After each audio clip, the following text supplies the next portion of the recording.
1925లో నాగ్పూర్లో స్థాపించే శాఖ అంటే ఆర్ఎస్ఎస్ రోజు స్కూల్లో నడుస్తుంటుంది. ఆ శాఖ గురించి ఆయనే స్థాపించారు. దాని గురించి ఈరోజు ఆయన పుట్టినరోజు సందర్భంగా ఈ కార్యక్రమం జరిపిస్తుంది.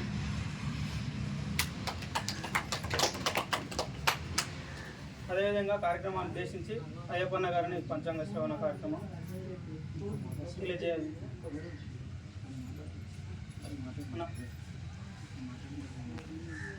ప్రజలకు తెలియజేయడం ఏమనగా ఉగాది పర్వదిన సందర్భంగా ఈ యొక్క కార్యక్రమాన్ని ఇక్కడ చేయడం జరుగుతుంది. ముందుగా గ్రామ ప్రజలందరికీ ఉగాది పర్వదిన శుభాకాంక్షలు తెలియజేసుకుంటున్నాము. హైందవిక సమాజంలో జరుపుకునే పండుగలలో ఆది అంతము లేని మన హైందవ సమాజం గురించి ఉగాది ప్రారంభము. ఇది మన హైందవ కార్యక్రమాలు ఏది జరగాలన్నా ఫస్ట్ ఈ యొక్క సంవత్సరం నుంచే మొదలు జరుగుతాయి. ప్రతి ఒక్కటి ఏది కానీ ఈ ఉగాది నుంచే స్టార్ట్ అవుతుంది ఏది కానీ. దాని సందర్భంగా మన పూర్వీకులు జరుపుకునే ఈ యొక్క వేడుకని మనం అందరం ఈరోజు ఇక్కడ తెలియజేసుకుంటున్నాము. సభను ఉద్దేశించి కొంచెం ప్రసంగించాలని కోరుకుంటున్నాం. ఉద్దేశమైనటువంటి పండుగ ఏంటిదంటే మనందరం తెలుసు, మనందరం కూడా పచ్చళ్ళు తాగి వచ్చినాం, అన్నీ చేసినాం. పండుగ పేరు ఏంటిది? ఉగాది. ఇది ఉగాది కాదు, ఏంటిది? ఉగాది కాదు, ఇది యుగ ఆది. మనకి ఎన్ని యుగాలు ఉన్నాయి? 4 యుగాలు. ఎన్ని యుగాలు? 4 యుగాలు. ఫస్ట్ యుగం ఏంటి? సత్యయుగం. ఏం యుగం? సత్యయుగం. సత్యయుగంలో ధర్మం అనేది 4 పాదాల మీద నడిచింది. ఇక్కడ ఉన్న పెద్దవాళ్ళకు కూడా అందరికీ తెలుసు. సత్యం ఎన్ని పాదాల మీద నడిచింది? 4 పాదాల మీద. దాని తర్వాత వచ్చిన యుగం ఏంటిది? త్రేతాయుగం. త్రేతాయుగం అప్పుడు 3 పాదాల మీద. అప్పుడు ఎవరు పుట్టిరు? రాముడు, శ్రీరాముడు. అప్పుడు యాగాలు చేస్తుండే. ఏం చేస్తుండే? యాగాలు అవి ఇవి చేస్తుండే. ఒక్క పాలు మాత్రం, అంటే 3 మంచోళ్ళు ఉంటే ఒక్క చెడ్డోడు ఉండేటోడు, అట్లా అనుకోండి. అట్లా నడుస్తుండే. దాని తర్వాత వచ్చిన యుగం ఏంటి? త్రేతాయుగం. ఏంటిది? త్రేతాయుగం. అప్పుడు ఎవరు పుట్టిరు? కృష్ణ భగవానుడు పుట్టినటువంటి ద్వాపర యుగం. త్రేతాయుగం, ద్వాపరయుగం రెండు ఒకటే పేర్లు. అంటే ద్వాపర త్రేత వేరేం కాదు, భేదాలు ఏం లేవు అందులో. ఒక్కొక్కరు ఒక్కొక్క దాన్ని బట్టి అంటారు అన్నమాట. ద్వాపరయుగం అన్నదే, త్రేతాయుగం అన్నది. అట్లా పుట్టినటువంటి వాడు శ్రీకృష్ణుడు అనమాట. అట్లా జరిగింది. దాని తర్వాత వచ్చిన యుగం ఏంది? ఇక్కడ 2 పాదాలు ఉండే, 2 మంచాలు ఉండే, 2 చెడ్డోళ్ళు ఉండే. ఎవరెవరు? ఫర్ ఎగ్జాంపుల్ కృష్ణ భగవానుడు ఉన్నాడు అనుకో. కృష్ణ భగవానుడు వాళ్ళ అన్న బలరాముడు ఉంటే, అక్కడ కంసుడు వాళ్ళ తమ్ముడు ఇంకోడు ఉంటుండే, అన్నను ఉంటుండే. అట్లా జరుగుతుంది. ఇప్పుడు ఏంటిది? ఇప్పుడు ఉన్నది కలియుగం. ఒకడే మంచోడు, 3 చెడ్డోళ్ళు. పోరాడాలంటే కష్టం. మనం అంటే ధర్మం కోసం పోరాడేటోడు ఎంతమంది? ఒక్కడు. చెడు కోసం పోరాడేటోళ్ళు 100 మంది. 3 కాదు, ఇప్పుడు 100 లక్షల మంది. నువ్వు బొట్టు పెట్టుకోవాలంటే కూడా మనం బొట్టు పెట్టుకోలేని పరిస్థితి ఉంది ఈ కాలంలో. అంటే మనకు అర్థమవుతుంది, మనం ఊళ్ళు ఉన్నాం కాబట్టి మంచిగానే ఉన్నాం, మంచిగానే చేస్తున్నాం. కానీ 1925 లోపల బ్రిటిష్ వాళ్ళు వచ్చారు. మన దగ్గర బ్రిటిష్ వాళ్ళు అవసరం లేదు, నిజాం ప్రభువులు ఉండే. మన ఊళ్ళ లోపల ఎవరిని నడితేస్తారు. రజాకారులు వచ్చి మనం ఏం చేసిర్రు? మన దగ్గర ఉన్నటువంటి ఆడవాళ్ళను, వాళ్ళను, వీళ్ళను కూడా మానభంగం చేసిన వాళ్ళు ఉన్నారు. కానీ అప్పుడు ఒక వ్యక్తి ఉండే, సేవాలాల్ అని. ఏం పేరు? సేవాలాల్. మన దగ్గర ఆయన ఇక్కడి వాడు, తెలంగాణ వాడు. పోయి కర్ణాటక అదంతా కూడా ఆయన ఏం చేసిందంటే, అమ్మాయి ఇట్లా కాదని ఒక బంజారాలు ఉంటారు మన దగ్గర, తండోళ్ళు ఉంటారు కదా, తండోళ్ళు అందరినీ కూడా ఏకం చేసి ఏం చేసిందంటే, ఒక యుద్ధానికి మేము ఇవన్నీ కాదు అబ్బాయి అని పోరాడిన వ్యక్తి సేవాలాల్. ఎవరు? సేవాలాల్. ఆయన తర్వాత మెల్లగా ఆయన ఏం చేసిందంటే, ఇక్కడ యుద్ధం చేసుకుంటూ కర్ణాటకకి వెళ్ళిపోయాడు. మన తెలంగాణలో మనం మర్చిపోయినాం సేవాలాల్ని. ఈయన పుట్టినాక నేను మర్చిపోయినాం. ఈ మధ్యలో చేస్తున్నారు బంజారాలు. మన తండవాసులు కూడా 2-3 ఏళ్ళ నుంచి సేవాలాల్ జయంతి చేస్తున్నారు. కానీ ఏం చేస్తున్నారు? ఆయన జయంతికి డీజే పెడుతున్నారు, ఎగురుతున్నారు. కానీ ఆయన గురించి చెప్పేటోడు ఎవరు లేడు. ఉండేవాడేనా? సేవాలాల్ వాడు. సేవాలాల్ ఎక్కడి నుంచి పుట్టిండు? సేవాలాల్ గురువెందుకు అయ్యారు? సేవాలాల్ యొక్క గొప్పతనం తెలుసుకోవాలి మనం అందరం కూడా. బంజారాలు కాదు, మన ఆడవాళ్ళు, మన ఎంతోమంది మన మానభంగాలు ఇవన్నీ జరిగినప్పుడు అడ్డుకున్న గొప్ప వ్యక్తి సేవాలాల్. అట్లా జరుగుతున్న సమయంలో భారతదేశం మొత్తం కూడా మనకు స్వాతంత్రం వచ్చిందని తెలుసు కదా, జెండా పండుగ చేసుకుంటున్నాం. ఆ పండుగ కంటే ముందు మరి ఏం జరిగింది? 1925 సంవత్సరంలో ఈ ఆర్ఎస్ఎస్ శాఖ అనేది మొదలైంది. ఎందుకోసం మొదలైందంటే, అరే నాయన అందరు జరుగుతుంది, స్వాతంత్ర ఉద్యమం కోసం పోరాడుతారు. ఉద్యమం తరువాత ఇప్పుడు మనలో కొంతమందికి తెలుసా, ఒక రైలు బోగిలో ఎంతమంది శవాలను వండబెట్టచ్చు మనం? రైలు బోగిల అటువంటిది లాహోర్ నుంచి పాకిస్తాన్లో ఇప్పుడున్నట్టు పాకిస్తాన్ నుంచి స్వాతంత్రం వచ్చిన తర్వాత దగ్గర దగ్గర ఒక 50 నుంచి 100 రైళ్ళు వచ్చినాయి. ఆ రైళ్ళ లోపల మొత్తం కూడా శవాలు పెట్టెలుగా ఉన్నాయి. అంటే మనం నిజంగా స్వాతంత్రం వచ్చిన తర్వాత ఇట్లనే మాకు వచ్చిందని గంతులు వేసుకుంటుంటే రాలే. అంటే ఇట్లాంటి వాళ్ళు పోరాడినందుకు, ఇట్లాంటి వాళ్ళు స్వాతంత్రం తర్వాత మనం ఏం చేయాలి అనే ఒక ఆలోచనకు వచ్చినందుకు వచ్చినాం. ఇప్పుడు అనుకుంటారు ఏమని, మనకు ఒక చట్టాలు ఉన్నాయా లేవా అనేది. ఇవన్నీ కూడా మీరు తెలుసుకోవాల్సిన అవకాశం ఉంది. దాంతోపాటు ఆయన ఈరోజు పుట్టినరోజు, ఈరోజు ఉగాది అన్నం ఇంతకుముందుకి, అది ఉగాది కాదు, యుగ ఆది.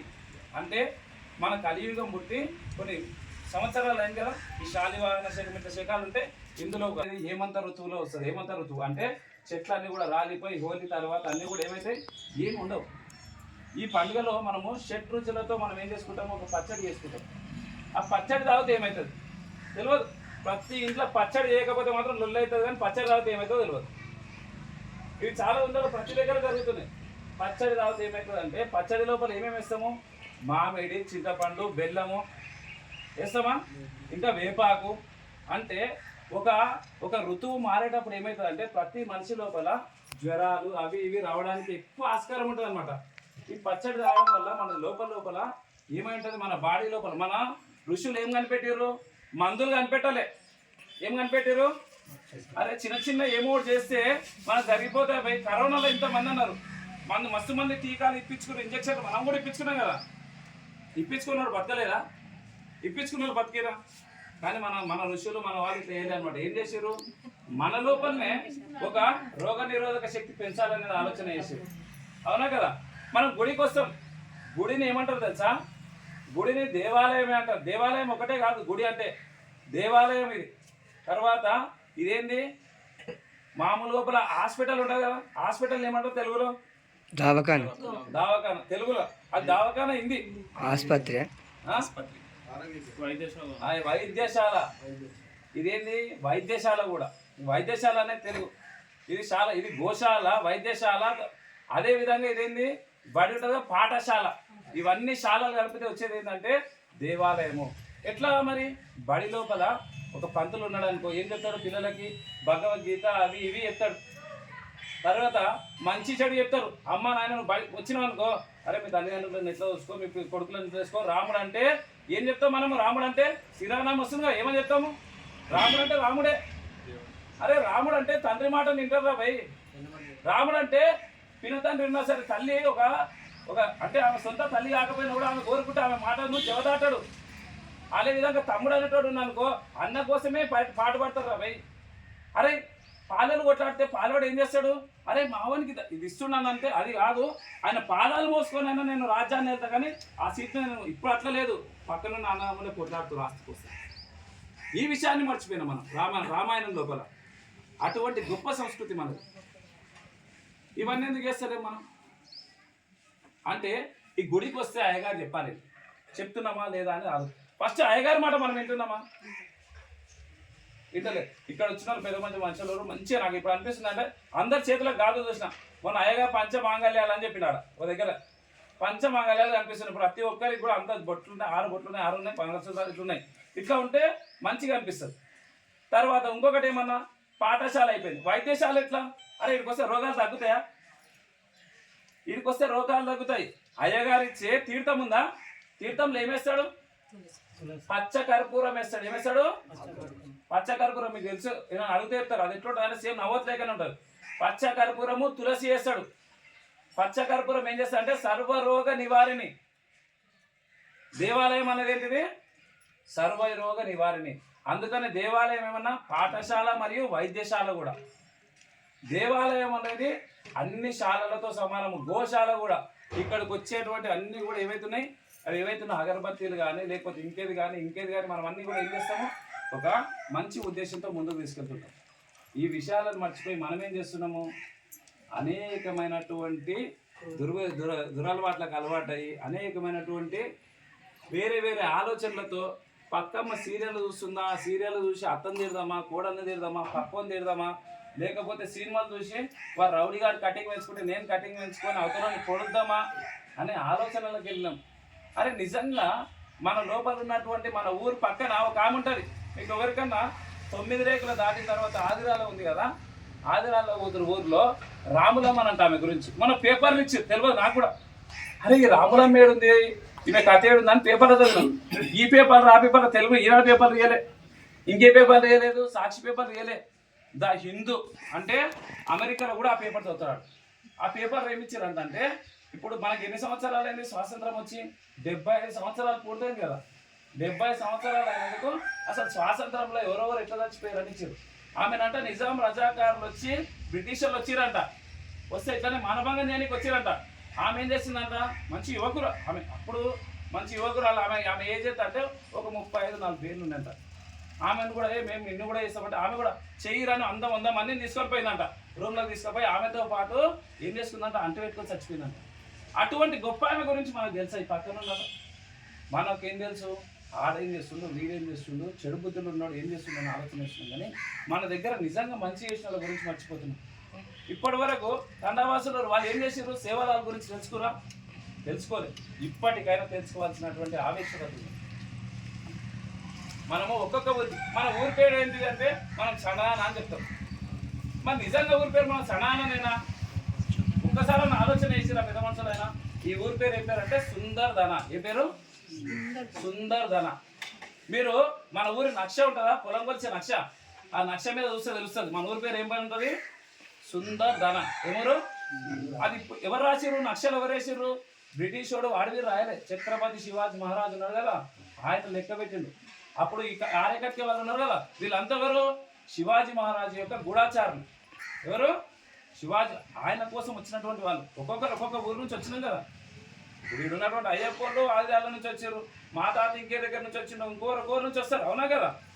అట్లాగే వీళ్ళు కూడా ఎక్కడి నుంచి వచ్చారు. అటువంటి గొప్ప వ్యక్తులు మన ఊరి పేరు సుందర్ధన అని అందులో రాశారు. కానీ మనం ఏం చేసాం, దాన్ని సన్నదాన చేసినాము. దాని తర్వాత ఒక గుడికి మర్చిపోయినాము. అంటే ఒక గుడి వీళ్ళకి సొంతము, ఇంకో గుడి వాళ్ళకి సొంతము, ఇంకో గుడి వీళ్ళకి సొంతం. అంటే మళ్ళీ గుడి ఉంటే ఎవరికి? ఇటలేకి సొంతము. ఇది ఎవరిది? ఇటలే గారి కాదు, అందరు. మల్లన్న ఎవరికి? అందరికీ మల్లన్నది.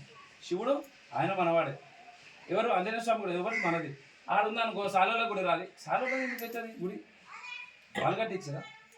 మనం అంటే మన లోపల అపోహ వస్తుంది అనమాట.